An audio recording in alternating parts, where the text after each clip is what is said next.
Halo semuanya, selamat datang di podcast kami. Dan aku sore ini akan menemani kalian dalam beberapa menit ke depan. Nah, di topik kali ini kita akan membahas tema mengenai sesuatu yang berdekatan bersama kehidupan kita sehari-hari, yaitu scroll, style, dan cuan. Dan teman-teman pernah nggak sih kalian ketika scroll media sosial, kemudian akhirnya check out barang?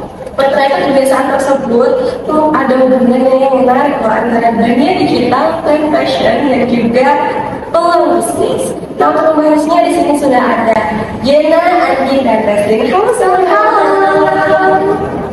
Oke, di segmen pertama aku mau tanya-tanya ke Jena nih mengenai dunia digital ya atau scroll.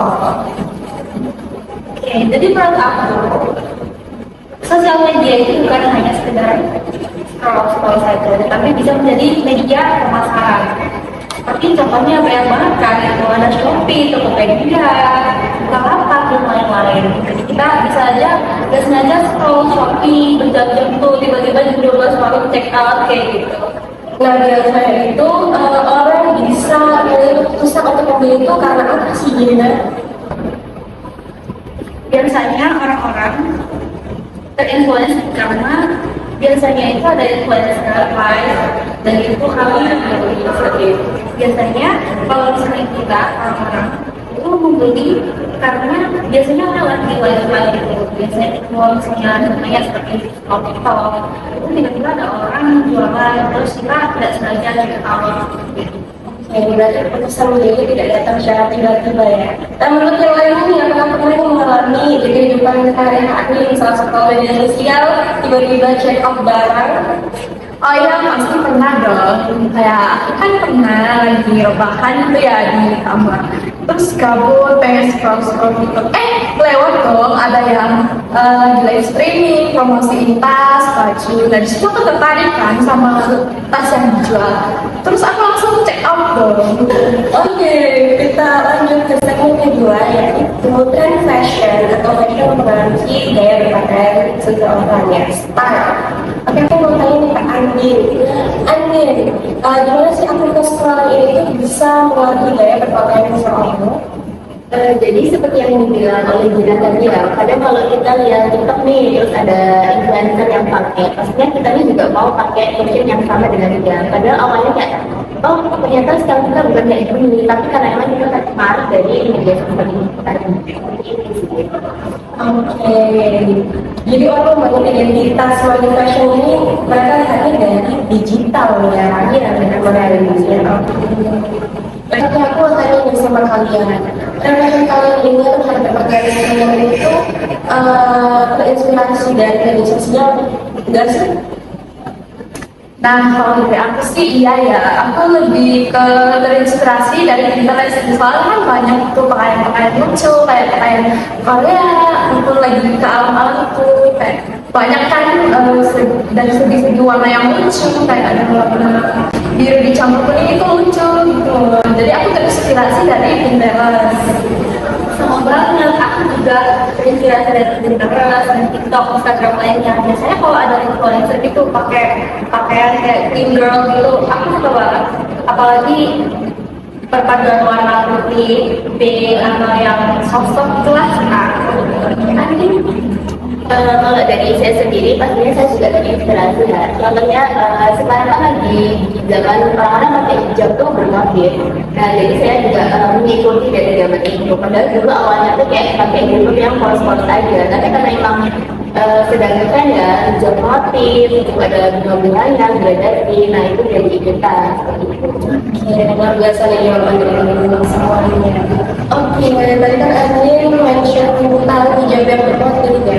Nah, sebenarnya hijab bermotif ini kan sudah ditetapkan di zaman dahulu ya. Kemudian seiring berkembangnya, wah ini hijab motif ini lebih digandrungi oleh masyarakat. Namun ternyata saat ini hijab motif kembali lagi dunia. Hijab bermotif aja, banyak banget fashion yang terinspirasi dari zaman dahulu.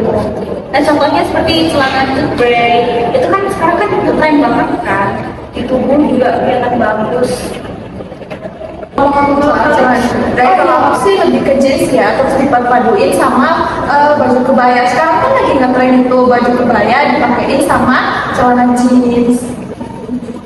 Apalagi apalagi kalau baju kebaya itu kan baju nasional ya, Iya. artinya kami harus Lanjut, setuju sih, emang kebaya, batik, atasan itu emang cocok, apalagi mengikuti era zaman sekarang ya, mix and match antara tradisional sama zaman yang sudah berkembang juga. Oke, biasa digunakan dari teman-teman semuanya.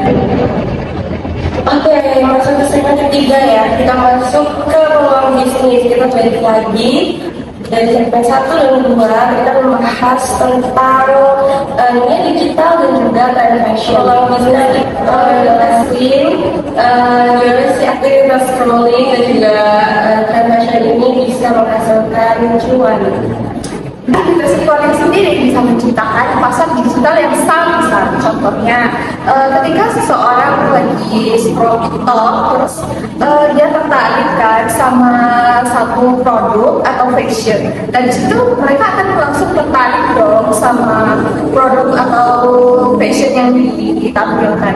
Nah, kemudian disitu akan terjadilah sebuah transaksi yang dimana di dalam transaksi itu ya transaksi ekonomis, dan itu akan menguntungkan bagi pengusaha tersebut. Berarti ada banyak pihak yang terlibat. tapi tadi kan aku ngomongin influencer ya, gimana sih cara jadi influencer? Sebenarnya kita cuma perlu untuk mempost konten itu konsisten ya. Jadi konsistensi ini penting banget. Dan juga menurut aku nih untuk yang kita post ini juga harus menarik dan juga edukatif supaya yang itu banyak dan itu bisa bermanfaat nih bagi yang mau tonton. Bener banget, kalau mau jadi influencer itu kita harus ada brand gitu. Kita kalau misalnya fashion itu kan modern seperti itu. Fashion itu kan semua kan kalau saya sebenarnya semua kayak gitu. Itu bakalan influence followers, jadi followers itu bisa tertarik dari produk. Kalau kalian sudah melihat apa? Oh iya, aku ada nih influencer yang aku seminar di bukan hanya fashionnya ya, aku suka banget itu kontennya ada manfaatnya gitu buat aku, jadi aku suka banget nonton kontennya. Ya sih, kalau misalnya kita jadi influencer kayaknya cuannya juga gede ya. Iya, dan juga ada kesenangan gratis juga sebenarnya bisa memberikan manfaat buat masyarakat banyak. Famous gitu, jadi famous terkenal gitu. Jadi cakupannya lebih luas dan bisa cakupannya di global ya. Karena juga nggak tahu kalau misalnya kontennya itu Ada global, orang luar Indonesia itu juga lihat dari konten kita. Ya, selalu membuka banget dan mengangkat nama negara Indonesia di dunia. bener banget. Bener ya. Yang misal kayak tadi kan kita ngomongin kebaya, itu bisa dikenal ke orang mancanegara. Mempromosikan. Yes, jadi kalau misalnya kita jadi influencer, secara tahu kita juga mempromosikan kebaya. Kebaya itu seperti simbol nasional Indonesia. Nah, cuma kebaya aja, guys. Ya kalau cowok kan juga ada lagi. Ya ada banyak, ada batik dan lain-lain. Aku mau tanya sama kalian, menurut kalian influencer itu kebanyakan gimana sih? Biasanya kalau misalnya influencer yang masih bukan kecil ya, influencer yang masih yang merintis, terlalu merintis, itu biasanya sekitar 500 sampai sejuta lah saya guys. Kalau kalian tahu nggak influencer yang mahal itu bisa pakai suci, Karena setiap dia upload video itu kan bisa tembus lebih dari 1 juta penonton juga. biasanya kalau kayak gitu tuh aku pernah dengar nih, kalau influencer tuh gajinya itu satu produk 25 juta. Wow banget ya sih. Masa 25 juta tuh sekali upload konten 25 juta. Bayangin deh kalau misal sehari ya upload video itu bisa 50 berapa ya? Iya sudah, Ini 125 juta dong bisa betulin dunia ya, dunia apa? Benar sih, itu bisa jadi acuan kita. Maksudnya kalau misalnya kita bersosial media bisa dialokasikan kayak jualan, berniaga seperti itu. Oh iya, kalau soal fashion kan buat baju ini kita pakai sehari-hari ya. Jadi itu kita bakalan mencari baju untuk hari besok ataupun untuk berjalan di luar negeri nanti outfit kita gimana. Nah itu bakalan bikin kita jadi tertarik buat beli baju fashion gitu. Bener banget ya, ternyata lebih banyak gak sih kalau kita Oke, lebih lanjut ya dengan segmen 4. Aku mau tanya sama kalian, apa sih hubungan antara style, scroll, dan cuan yang sudah kita bahas di segmen-segmen berikutnya, segmen-segmen sebelumnya tadi? Tentunya kalau misalnya ngomong tentang style, scroll, cuan, dan diartikan style itu seperti baju kita, fashion, scroll, bisa dikaitkan dengan digital, dan cuan bisa diartikan kayak kita dapat income dari kegiatan tersebut. Jadi kalau menurutku sendiri dari style, scroll sama cuan itu ya scroll ini jendela dari style. Dimana kita nih tahu semua style itu dari cuma kita scroll sekali aja kita nih udah tahu apa yang mau kita pakai, kita style seperti itu. Dari scroll sendiri kita itu bisa menghasilkan cuan seperti itu sih kalau menurut aku. Iya nggak sih, ini kalau misalnya kayak gitu cakupannya lebih luas, jadi kita bisa cari fashion apa yang cocok sama kita. Kan fashion apa kan beda-beda ya, jadi cakupannya tuh lebih luas, gak cuma general aja. Bisa jadi misal kalau misalnya aku sih ya suka fashion di color box. Kalau kalian misalnya kalau olahraga ke Adidas, terus suka color box. Jadi kalau misalnya aku suka fashion yang lain selain itu, capek dan fashion tuh kalau color box itu kan lebih ke pakaian yang ini kecil-kecil tuh ya, sesuai sama maksud tubuh aku gitu. Misal aku pengen pakaian yang dipakai paling kayak Zara gitu. Itu kan kalau misalnya sosial media tuh sekarang ada website-nya sih guys. Iya, ada juga kan kalau dalam website grafis dan buat tokonya. Nah, kalau misalnya di website itu kita bisa langsung beli, nggak langsung datang ke toko offline store-nya. Jadi cuma tinggal di rumah, scroll doang, check out.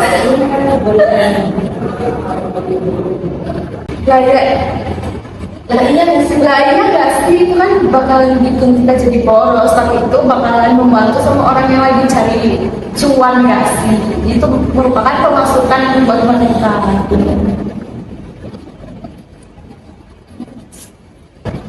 Jadi benar banget kalau kita berjualan, berjualan atau berniaga itu nggak cuma kita harus ke offline store-nya aja, tetapi juga disediakan online. Itu kan memudahkan kita juga kan ya.